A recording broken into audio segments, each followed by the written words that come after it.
તે દેમ બસ પછી નહીં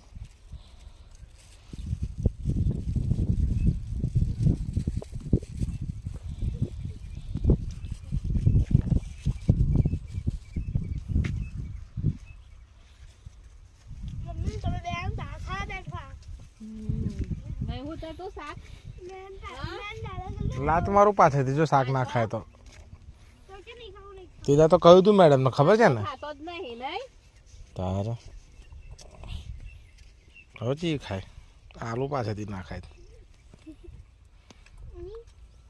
તો સરસ શાક છે નકર તેલમાં બનાવીને પાછી ઘરે નહીં ઉતરતું પડીકા ખાન ટેવ પડી ગઈ ને પોતાનો ગલ્લો એટલે છાતી ના બોચી હાથ હાથની બાય